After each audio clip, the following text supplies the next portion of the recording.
آیات الکتاب الحکیم، یہ آیات ہیں کتاب کی جو حکمت والی کتاب۔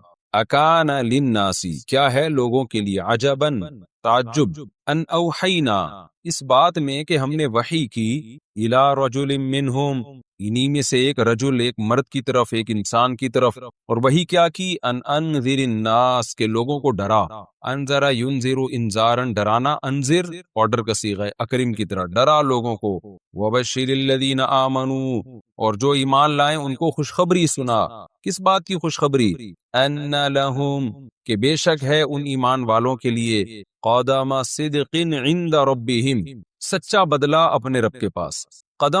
قدم کو کہتے ہیں، اس سے مراد آگے کی چیز، کیونکہ قدم کے ذریعے آپ آگے کو جاتے ہیں نا، تو جو چیز آگے ہوتی ہے اس کو بھی قدم کہا جاتا ہے۔ صدق کا لفظی ترجمہ ہے سچائی، لیکن یہ لفظ کسی اچھے کام، کوئی بھی اچھا کام ہو اس کے لیے بھی استعمال ہوتا ہے، جیسے کہا جاتا ہے صدقہ فی القتال، اس نے لڑائی میں سچا کیا، یعنی سچ کر دکھایا، بھرپور طریقے سے لڑا، اور فی اس عمل میں وہ سچا ثابت ہوا۔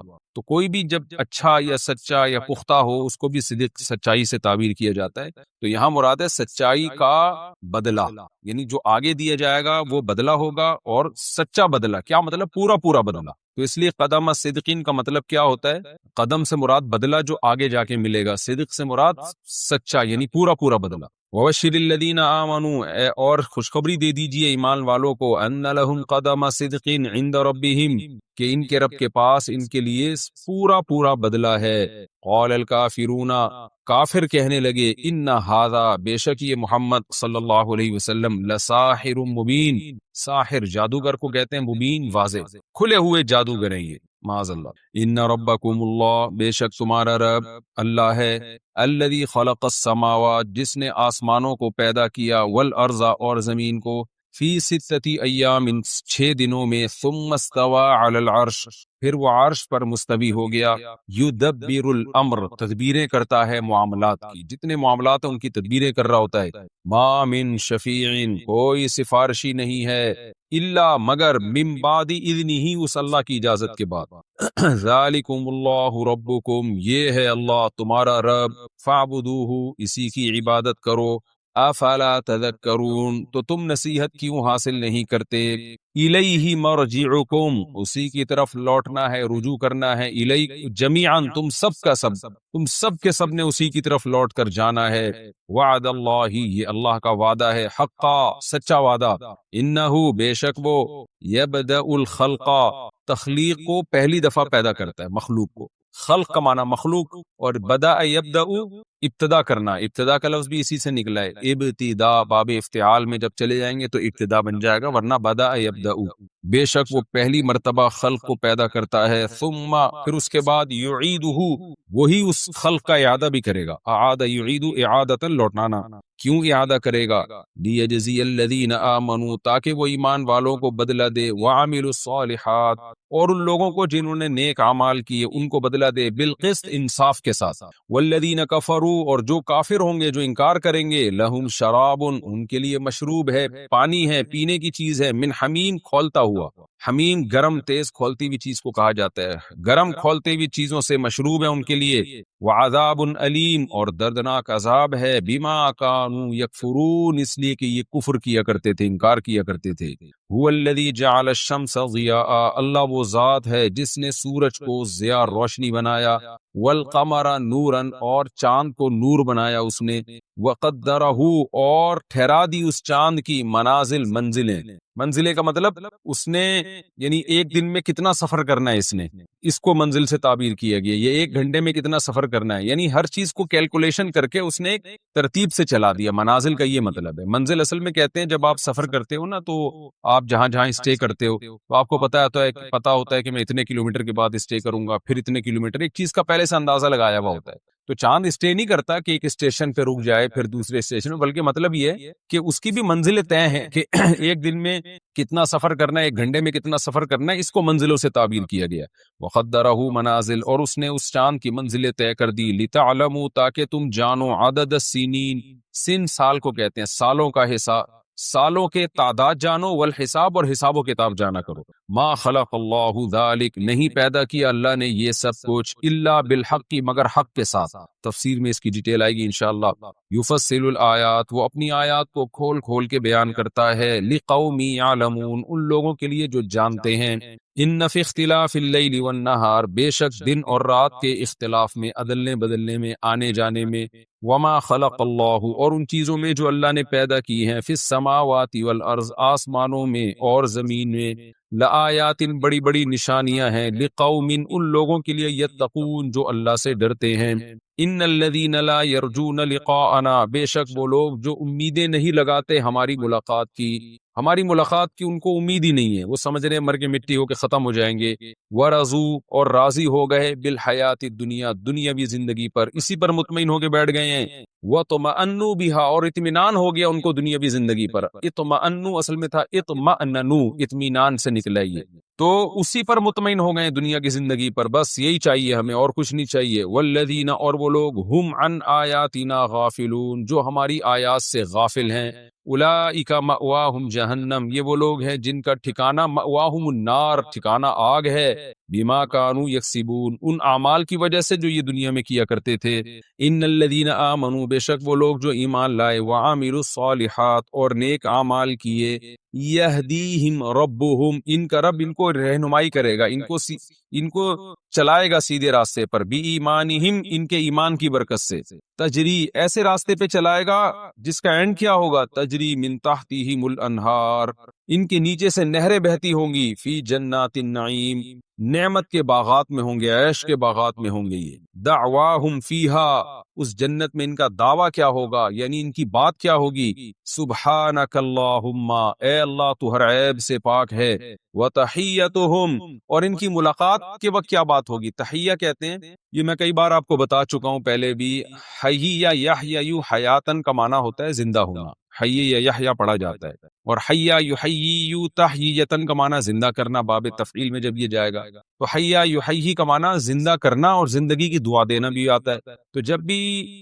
ہر قوم میں رواج ہے کہ جب بھی ایک دوسرے سے ملتے ہیں تو ایک دوسرے کو دعا دیتے ہیں، پوری دنیا میں ہر قوم میں ایک رواج ہے کہ اللہ تمہیں صحیح رکھے، اللہ تمہیں سلامت رکھے۔ تو پھر یہ اس کا مطلب یہ ہوا کہ جب بھی کسی قوم میں ملاقات کے وقت کوئی جملہ کہا جائے گا تو عربی میں اس کو تحیہ کہا جانے لگا۔ تو اب اس کا ترجمہ کیا کرتے ہیں، تحیتہم فیہا، اس جنت میں ان کی جو ملاقات ہوگی وہ کیسے ہوگی، سلام، سلام کے ذریعے سلامتی کی دعائیں دی جائیں گی، وآخر دعواہم، اور ان کا آخری دعویٰ کیا ہوگا، جو ملاقات ختم ہوگی جنتیوں کی، وہ کیسے ہوگی، ان الحمد للہ رب العالمین، کے تمام تعریفیں اس اللہ کے لیے ہیں جو تمام جہانوں کا پالنے والا۔ ملاقات کے وقت اس جنت میں وہ جب نعمتیں دیکھیں گے تو سبحان اللہ کا ورد کثرت سے کریں گے، اور ملاقات کے وقت سلام ہوگا، اور جو آخری کلام ان کا ہوا کرے گا مجلس برخاست ہوتے ہوئے، وہ تمام تعریفیں اس اللہ کے لیے جو تمام جہانوں کا پیدا کرنے والا۔ یہ اس کا لفظی ترجمہ ہو گیا۔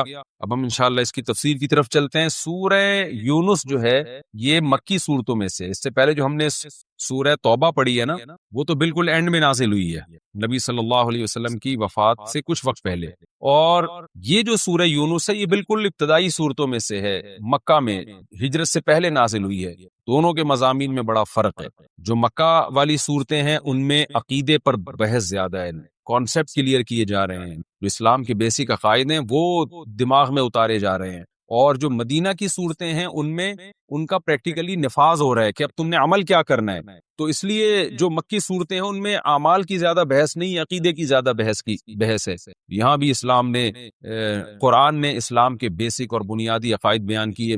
سب سے پہلی بات جو یہاں سے قرآن شروع ہوتا ہے، الف لام را تلک آیات، جو سورت شروع ہوتی ہے تلک آیات الکتاب الحکیم، اللہ اس سورت کا انٹروڈکشن کروا رہے ہیں کہ یہ حکمت والی کتاب کی آیات ہیں، اس کو معمولی نہ سمجھو۔ حکمت کا مطلب بڑا پرمغز کلام ہے یہ، اور ایسی عقل مندی کی باتیں ہیں، عقل کو اپیل کرنے والی باتیں جو انسانیت کے لیے بہت ضروری ہیں۔ تو اللہ نے انٹروڈکشن شروع کیا کہ میری کتاب کو اور اس سورت کی آیات کو ہلکا نہ سمجھو، تل کا آیات، تل کا ہاتھ سے اشارے کے وقت یہ آیات ہیں کتاب حکیم کی، حکمت والی کتاب کی۔ وہ آیات کیا شروع ہوتی ہیں، سب سے پہلے اللہ نے اپنے پیغمبر صلی اللہ علیہ وسلم کی رسالت کو ثابت کیا کہ دیکھو محمد صلی اللہ علیہ وسلم تمہیں دین کی طرف بلا رہے ہیں، نبی ہونے کا دعویٰ کیا، تو لوگوں لوگوں کو اس پہ تعجب ہو رہا ہے. وہ کیا تعجب ہے؟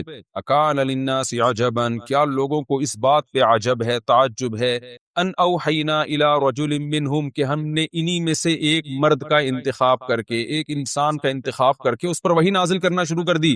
اس میں کون سی تعجب کی بات ہے؟ ہمیشہ سے پیغمبر انسانوں میں ہی آتے رہے ہیں، اور پھر ان کی تعلیمات کتنی اچھی ہیں. ان تعلیمات پہ تمہیں تعجب ہو رہا ہے. وہ تعلیمات کیا ہیں؟ انذر الناس، کے لوگوں کو ڈراؤ.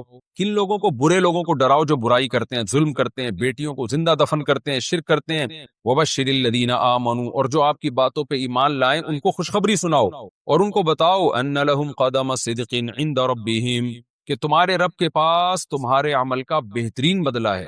جو اچھا عمل کرو گے اس کا بدلہ پاؤ گے. یہ اسلام کی بنیادی تعلیمات ہیں جو دنیا میں کسی کے پاس نہیں ہے. دنیا میں ہر قوم آخرت کا انکار کرتی ہے، ہر قوم آخرت کی منکر ہے. جو آخرت کے اقرار بھی کرتے ہیں تو وہ اس طریقے سے نہیں کہ جو نیچر کو اپیل کرے، جس میں ڈیٹیل ہو، معلومات ہو. تو اسلام نے یہ دعویٰ کیا ہے کہ بھئی مرنے کے بعد ختم نہیں ہو جاتے، تمہیں قیامت کے دن حساب و کتاب دینا ہے، پورا پورا بدلہ ملے گا تمہارے اچھے اعمال کا بھی اور برے اعمال کا بھی. تو اللہ کہتے ہیں اس بات سے لوگوں کو تعجب ہو رہا ہے، حالانکہ یہ کوئی تعجب والی بات نہیں ہے. یہ تو پیغمبروں کا کام ہی یہی ہے کہ لوگوں کو جنت کے ذریعے موٹیویٹ کریں اور جہنم کے ذریعے ڈی موٹیویٹ کریں برے اعمال میں. تو لوگوں کو اس پہ تعجب ہو رہا ہے، اور تعجب یہاں تک پہنچا قال الکافرون، کافر کہنے لگے ان ھذا لساحر مبین، یہ جو ہے محمد صلی اللہ علیہ وسلم یہ جادوگر ہیں کھلے ہوئے. کیونکہ جب یہ قرآن کی آیتیں پیش کرتے ہیں لوگوں کے دل پگھلنا شروع ہو جاتے ہیں، قرآن میں اتنی اٹریکشن ہے، لوگ مائل ہونا شروع ہو جاتے ہیں. تو یہ جادو ہے، یہ قرآن کی تعلیمات کی پاکیزگی نہیں ہے، اور یہ محمد صلی اللہ علیہ وسلم کے سچے ہونے کی دلیل نہیں ہے. یہ جو جادو ہے جس کے کرشمے یہ دکھا رہے ہیں. تو قرآن ایک شکایت کر رہا ہے کہ دیکھو ایسی پاکیزہ تعلیمات پہ کیا کہہ رہے ہیں کہ یہ جادوگر ہے. پھر اللہ کہتے ہیں ان ربکم اللہ، تمہارا رب وہ اللہ ہے، الذی خلق السماوات، جس نے آسمانوں کو بنایا. محمد صلی اللہ علیہ وسلم تو اس رب کی طرف تمہیں دعوت دے رہے ہیں، تم اس رب کو بھول گئے ہو. تو اس لیے اس توحید کی طرف اللہ آتے ہیں جو رسالت کا بنیادی مقصد ہے. رسالت کا بنیادی مقصد یہ نہیں کہ نبی لوگوں کو اپنا غلام بنائے، رسالت کا مقصد یہ ہے کہ مخلوق کی غلامی سے نکال کے اللہ کی غلامی میں لے کر آئے. تو اللہ کہہ رہے تمہارا رب وہ خدا ہے جس نے آسمانوں اور زمین کو بنایا، اس کے وجود پر بھی ایمان لاؤ اور اس کے ساتھ ان پتھروں کے بنے ہوئے بتوں کو شریک نہ کرو. اس لیے اللہ اپنا انٹروڈکشن کرواتے ہیں ان ربکم اللہ. اس میں ایتھیس لوگوں پہ بھی رد ہے جو کہتے ہیں کائنات خود بخود بن گئی. اللہ بتا رہے ہیں اتنے بڑے بڑے آسمان، زمین اور سورج اور چاند کا نظام جس کا آگے تذکرہ آ رہا ہے کیسے خود بخود بن سکتا ہے. ان ربکم اللہ، بے شک تمہارا رب وہ اللہ ہے، الذی خلق السماوات والارض، جس نے آسمانوں اور زمین کو بنایا، فی ستۃ ایام، 6 دنوں میں. 6 دنوں میں تمام آسمانی کتابوں میں ہے کہ اللہ نے آسمان اور زمین کو 6 دنوں میں بنایا. کیسے بنایا یہ اللہ ہی بہتر جانتا ہے. یہ بھی ممکن ہے کہ 6 دنوں میں یہ نقشہ وجود میں آ گیا اور پھر کروڑوں سال اس میں تصرف ہوتے رہے ہوں، کچھ بھی ہو سکتا ہے. اور بعض علماء نے یہ بھی لکھا ہے کہ یہ 6 دن بھی ہو سکتا ہے زمین کے 6 دن نہ ہو، یہ اللہ کے علم کے 6 دن ہو. جو جیسے قیامت میں ایک دن 50,000 سال کا ہوگا تو ہو سکتا ہے وہ والے 6 دن ہو، واللہ عالم. ہمیں اس کی ڈیٹیل معلوم نہیں ہے. قرآن نے ہمیں پہلے بتا دیا ہے کہ کچھ آیتیں ایسی ہیں جو محکمات میں سے ہیں، کچھ متشابہات میں سے ہیں. متشابہات کو اللہ کے سپرد کر دو. بہرحال اللہ کہتے ہیں میں نے 6 دنوں میں بنایا، کیسے ہی اللہ ہی جانتا ہے.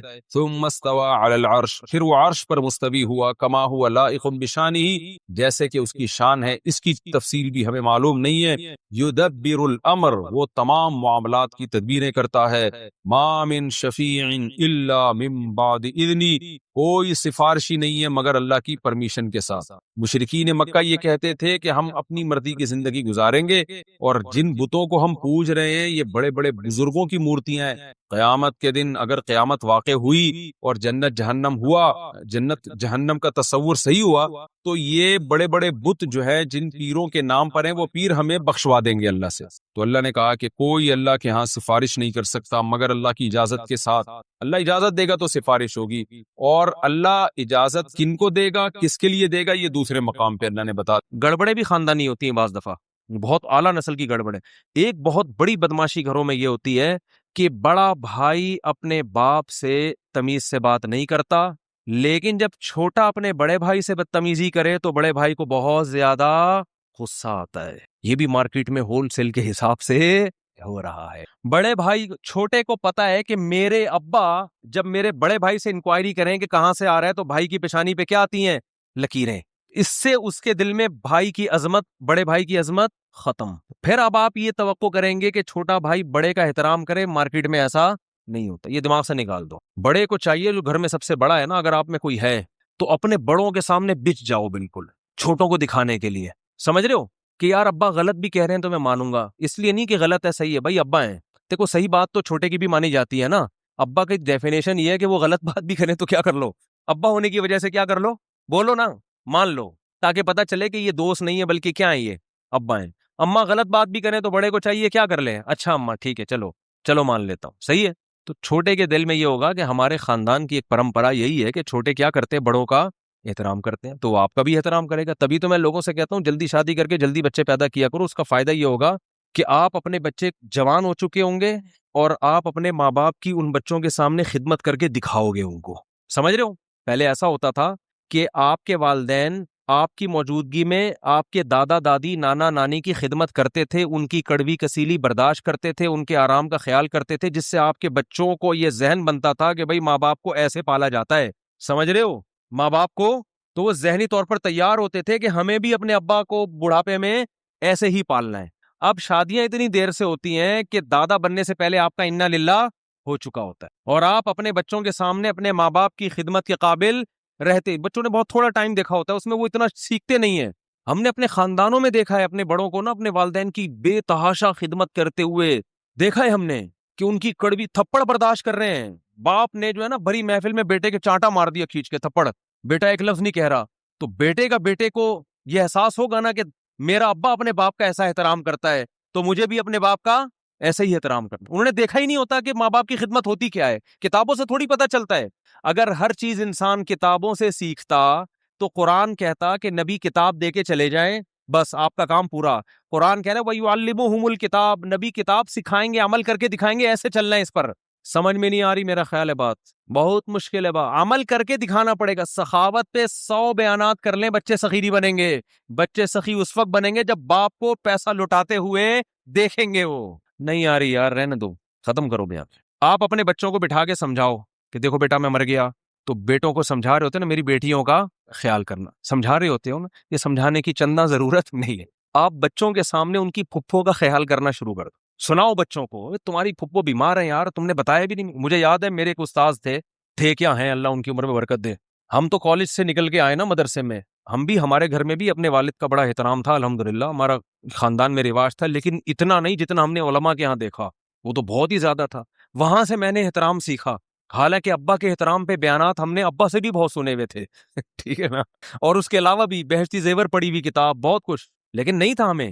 وجہ کیا؟ ہم نے اپنے دادا کو نہیں دیکھا کہ ہمارے ابا نے ہمارے دادا کی کیسے خدمت کی. ہمارے ابا بتاتے تھے کہ بیٹا ہم تو پنکھا لے کے اپنے والد صاحب کے سامنے بیٹھے رہتے. پہلے وہ ہاتھ والے پنکھے ہوتے تھے، گھنٹوں گھنٹوں ہوا دیتے تھے، تو ہم کہتے تھے بہت اچھا ماشاءاللہ. دیکھا تو نہیں تھا نا ہم نے، تو ہم سے تو نہیں ہوتا تھا، گھنٹہ بیٹھے ہوئے ہوا دے رہے ہیں، یہ تھا ہی نہیں. یہ نئی نسل میں کہاں اتنی خدمت.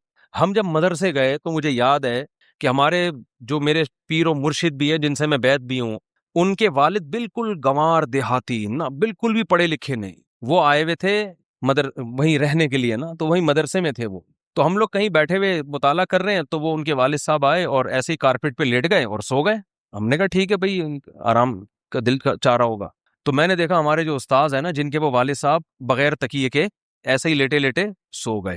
ہمارے جب استاذ آئے نا تو میں نے پہلی دفعہ ان کو غضبناک ہوتے ہوئے دیکھا. حالانکہ ہم نے ان کی خدمت میں، جو اپنے استاذ ہیں نا، کئی دفعہ ان کی خدمت میں ہم سے بہت کوتاہی ہوئی. انہوں نے میرے ذمہ کوئی کام لگایا، میں بھول گیا، نہیں کیا، کبھی غصہ نہیں ہوئے، وہ کبھی بھی نہیں ہوئے. مجھے ایک دفعہ انہوں نے کہا یہ کام کرو، ہمارے کھوپڑی سے نکل گیا. انہوں نے کہا بھائی میں نے آپ سے کہا تھا یہ کام کرو، میں نے کہا چلو سو، بس ختم، کبھی غصہ نہیں.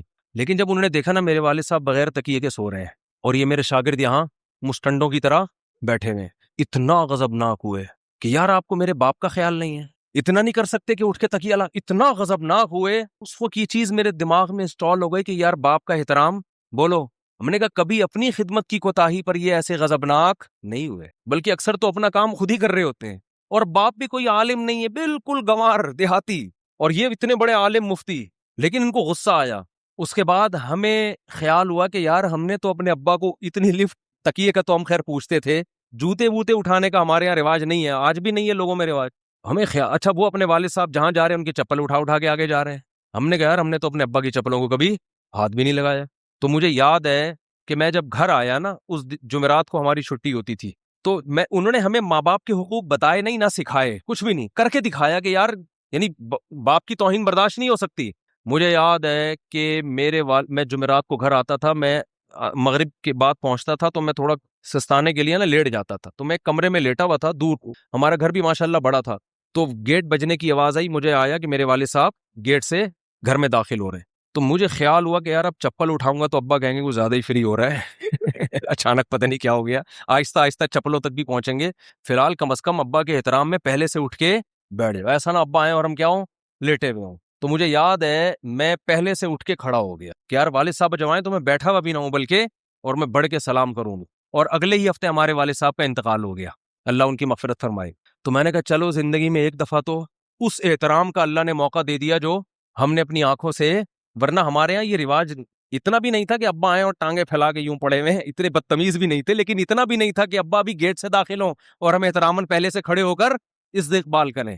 تو آپ کو بھی میں یہ عرض کر رہا ہوں کہ ہم نے بھی دیر سے شادی کی، پہلی ہمیں بھی پتہ ہی نہیں تھا نا، ہم ورنہ یہ منظر اپنے بچے کو دکھا رہے ہوتے ٹھیک ہے دیکھو کھڑے ہو کر پہلے سے کیا کرنا ہے، ابا کا استقبال کرنا ہے۔ تو ہم نے مدرسوں میں یہ اخلاق سیکھے ہیں، خدا کی قسم میں کالجوں کی برائی نہیں کر رہا، میں نے کالج کا ماحول بھی دیکھا ہے، کالج میں ہم بدتمیز بنتے جا رہے تھے روز، میں نہیں کہہ رہا کہ کالج خراب ہوتے ہیں لیکن ہم بدتمیز بن رہے تھے۔ کالج کے زمانے میں بھی ہمیں ابا سے ڈانٹ پڑتی تھی، غلطیاں بھی ہوتی تھیں، سوری کرنے کی توفیق ہمیں بٹ ڈانٹ سے بھی کافی ہے۔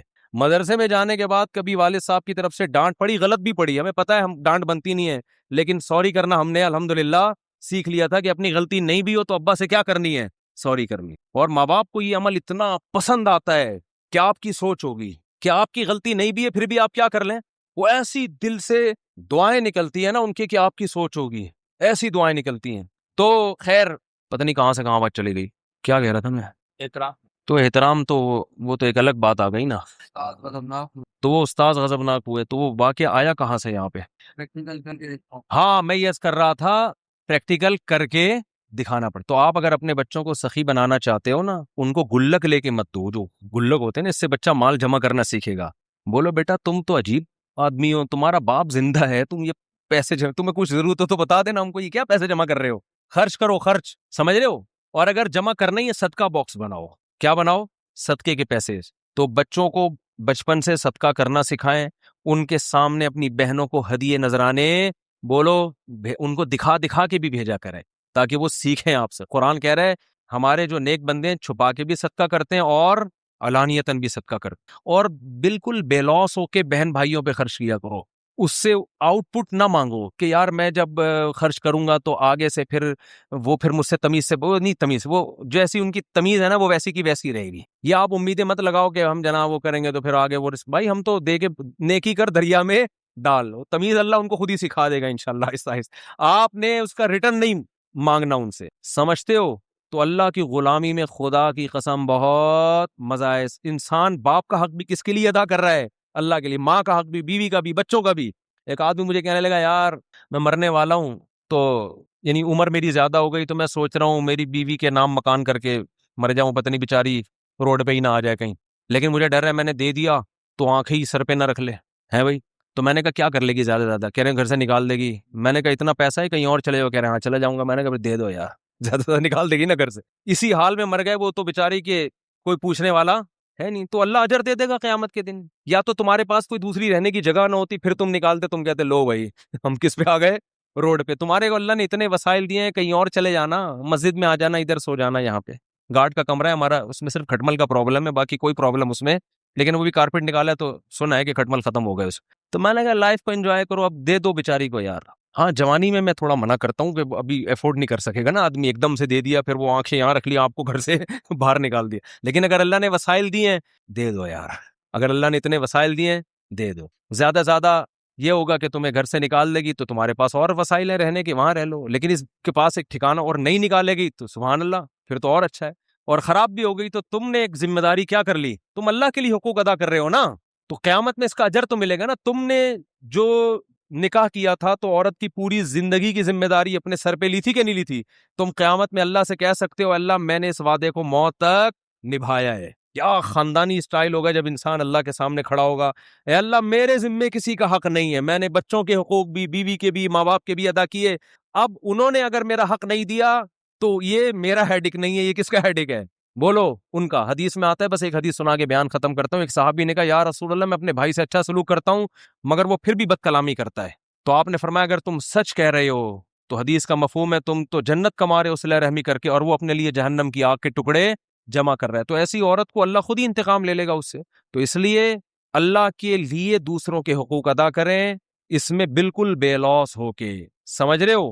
اس کا اپنا مزہ ہے، کیونکہ جس کے لیے کر رہے ہیں وہ بہرحال ہمیں دیکھ رہا ہے۔ ایک اور مثال دے دوں، آپ کو کسی سے عشق ہو جائے اور اس کی وجہ سے آپ پٹ رہے ہو، تو اس پٹائی میں تکلیف اس صورت میں ہوگی جب آپ کو پتا ہے کہ معشوقہ دیکھ نہیں رہی، پھر ایک ایک تھپڑ بہت زور سے لگے گا، لیکن آپ کو پتا ہے جس کے لیے پٹ رہا ہوں وہ محبوب مجھے کھڑکی سے دیکھ رہا ہے، تو ہر تھپڑ میں مزہ آئے گا کہ نہیں آئے گا؟ کو پتا ہے میری ویلیو بڑھ رہی ہے کہ یار میرا عاشق میرے لیے اتنی قربانی دے رہا ہے، تو آپ کا دل چاہے گا اور رکھ رکھ کے مارو، ٹھیک ہے نا، اور رکھ رکھ کے مارو۔